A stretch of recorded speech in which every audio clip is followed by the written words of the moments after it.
मेरी बच्ची को इंसाफ चाहिए, मुझे कुछ ना चाहिए, मेरे बच्चे को इंसाफ चाहिए, मेरे बच्चे को इंसाफ। वो अभी तक जेल में भी ना पहुंचे भैया, सारे के सारे। आज एक माँ अपने आंसुओं से इंसाफ मांग रही है। आज एक माँ पूछ रही है कि क्या इस जमाने का इकबाल खत्म हो गया है? क्या इस जमाने की आंखों का नमक सूख गया है? जिस बेटी को पढ़ाया लिखाया, अपने पैरों पर खड़ा होने लायक बनाया, जिसे अपनी मेहनत से ज़िंदगी जीने लायक बनाया, आज वही बेटी दुनिया को अलविदा कह गई। क्यों? क्योंकि इस इंसान के रूप में छिपने वाले भेड़िए दहेज की आग में उनकी ज़िंदगी को जला दिया। उसका वह हश्र किया जिसे शब्दों में बयान करना मुश्किल होगा।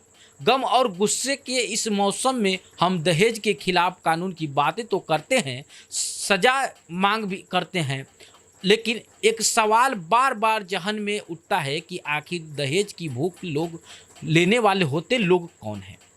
कैसा इंसान से हैवान लोग बन जाते हैं? कैसे एक जिंदा बेटी को मिनटों में लाश बना देते हैं? जिस समाज में बेटियों के सपनों को यूं बेरहमी से कुचला जाता है, वो समाज सिर्फ नंगा नहीं बेशर्म भी है। नंगा नहीं बेशर्म भी हो चुका है।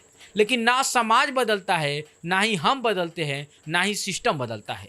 27 साल की लक्ष्मी बुलंदशहर की रहने वाली थी, पढ़ी लिखी थी, नर्स थी, एक निजी अस्पताल में नौकरी करती थी। उनकी शादी हुई थी सौरभ राणा से, जो ग्रेटर नोएडा की मिक्सिंग एंड ट्विन सोसाइटी में रहता था और एक मल्टीनेशनल कंपनी में काम करता था। शादी की शुरुआत दिन ठीक रहे, लेकिन फिर शुरू हुआ लालच का खेल। पहले पैसे मांगे गए, फिर बेलोनो गाड़ी परिवार ने जैसे तैसे पैसे दिए, बेटी को समझाया, ससुराल वापस भेजा, पर वहाँ उसे धमकाया गया, असमन करवाया गया, नौकरी छोड़ने का दबाव डाला गया और फिर अचानक एक दिन लक्ष्मी की आवाज़ हमेशा के लिए खामोश हो गई। जब उसके पिता माता ने कॉल किया तो जवाब नहीं मिला। जब घर पहुंचे तो ताले लटके थे। अस्पताल से फ़ोन आया कि आपकी बेटी अब दुनिया में नहीं रही। लक्ष्मी की माँ बार बार बेहोश हो रही है, पिता गुस्से में है, गुमसुम है, छोटी बहन सदमे में है। पूरा परिवार बस एक ही बात कह रहा है कि हमें इंसाफ चाहिए। इस मामले में एफआईआर दर्ज हो चुकी है। थाना सूरजपुर पुलिस ने पति सौरभ राणा को हिरासत में लिया है।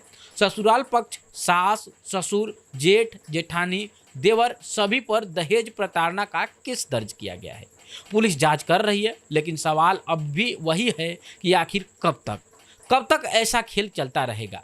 कब तक बेटियां दहेज के नाम पर मारी जाती रहेंगी? कब तक माँ बाप अपनी जवान बेटियों की लाशों को उठाते रहेंगे? क्या किसी को बेटी होना आज भी देश में सबसे बड़ा अपराध है? लक्ष्मी चली गई, पर उसके पीछे रह गए एक सवाल कि क्या हम वाकई में इंसान हैं?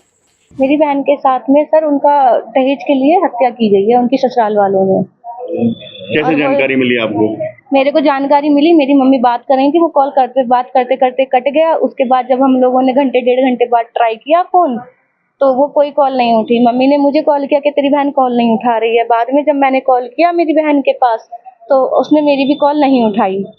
देन उसके बाद मैंने उसके पति सौरभ हैं उनके पास कॉल किया, उन्होंने भी मेरी कॉल नहीं उठाई। उनके जेठ हैं, उन्होंने भी मेरी कॉल नहीं उठाई। इत्तेफाक से उनकी जिठानी का नंबर मेरे पास था, तो उन्होंने मेरी कॉल उठाई। तब मैंने उनको बोला अपने पति से मेरी बात कराओ, वरना हम लोग ग्रेटर नोएडा पहुंच रहे हैं। तब उन्होंने मेरे से बोला मैं तो अपने घर आई हुई हूँ, अभी आई हूँ। मैंने कहा आप इतनी जल्दी अपने घर भी पहुंच गए, रात तक तो आप वहीं थे? कि नहीं मैं अभी आई हूँ, अभी मुझे छोड़कर अभी आई हूँ। मैं 12 बजे अपनी बड़ी बहू वहां से हटा दिया अपने घर से, कि मैं 12 बजे निकल गई थी घर से। मैंने कहा ठीक है। 28 तारीख की बात है ये, 29 की बात है ये सर, कि मैं 12 बजे निकल गई हूँ और 28 की रात में मेरी बात हुई थी मेरी बहन से 9 बजे। उसके बाद जब मेरी बात हुई है उनसे, तो मैंने बोला अपने पति को बोलो मेरी कॉल उठाएं, तुम्हारा नंबर तो वो उठा लेंगे। उसके बाद जब मैंने उसकी जिठानी की कॉल कट गई, दोबारा कॉल की, तो उसकी जिठानी की जो भाभी है उन्होंने मेरा कॉल उठाया है कि वो तो है नहीं यहाँ पर अभी। मैंने कहा ठीक है। उसके बाद जब मैंने वहाँ बोला कि हम लोग आ रहे हैं, उसके बाद भाई ने कॉल किए। इत्तेफाक से एक वीडियो कॉल उठी है, उसमें हमारी बहन हमें मृत अवस्था में पाई गई है वहाँ पे, वो भी घर पे ही, आधे बेड के नीचे। फोटो ऐसा था कि बेहोश थी वो बिल्कुल। मैं नर्सिंग स्टाफ को तो मैंने ऑब्जर्व किया कि इसके अंदर अब कुछ है नहीं। उसके बाद उसने मैंने बोला कि इसको CPR दो, ब्रेथ टू ब्रेथ दो, तो उन्होंने मना कर दिया कि नहीं हम लोग नहीं देंगे, हम लोग हॉस्पिटल। मैंने बोला हॉस्पिटल लेके जाओ, तो हाँ थोड़ी देर में लेके जा रहे हैं। उसमें भी उन्होंने थोड़ी देर कहा। वो हॉस्पिटल इंतजार करते रहे घर पर ही, लेकिन वो हॉस्पिटल नहीं लेकर पहुंचे। उसके बाद हम लोग जैसे ही पहुंचे तो हमने फोन पूछ रहे थे। हाँ, शादी कब हुई थी और क्या 28 करती नवंबर में 2023। थी और क्या करती थी वो आप? भी मेट्रो हार्ट इंस्टीट्यूट में मेरे साथ वर्किंग की स्टाफ नर्स। हाँ जी, इन लोगों ने बाद में शादी के बाद 1-2 महीने तक पोस्ट की थी उन्होंने वहाँ पे। उसके बाद ये लोग दबाव बनाने लगे, घर का काम करो, इनके घर का पति काम सौरभ करो। क्या करते थे? वो ग्राफिक्स कंपनी में IT कंपनी है, वहाँ पे वर्किंग है, PA पोस्ट पे है। तो इस सब के पीछे क्या मतलब है? सर दहेज के लिए हत्या की गई है। बीच में जनवरी में मेरी बहन ने मुझसे 1 लाख रुपए मांगे थे, लेकिन मुझे नहीं पता था ये लोग उस पर दबाव बना रहे हैं। और मैंने अभी भी कुछ टाइम पहले कुछ पैसे दिए हैं उसको, 80-85 हजार। तो क्या उनके कोई बच्चे का भी इशू कोई था? बच्चे का इशू था सर। उन्होंने जनवरी में प्रेगनेंसी कंसीव की थी। फरवरी में इनकी सास ने कहीं पर दिखाया था किसी छोटी गायनिक क्लिनिक में, वहाँ पे उनको मीजोप्रोस्टेट करके टैबलेट खिलाई गई थी, जिसमें कि उन्हें पता था प्रेगनेंसी है और ये प्रेगनेंसी को बेकार कर देगी। अबॉर्ट कर दिया। अबॉर्ट इसलिए करवाया गया, उनकी बड़ी बहू, मैंने खुद कॉल पर सुना ये चीज, उनकी जो बड़ी बहू है वो प्रेग्नेंट थी।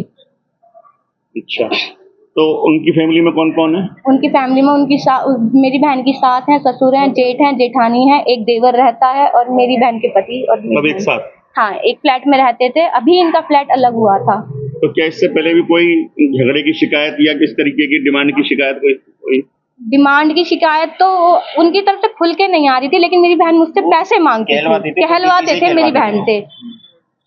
आपकी सिस्टर ने क्या पास आउट किया था? मेरी सिस्टर ने GNM कर रखा है, नर्सिंग डिप्लोमा है।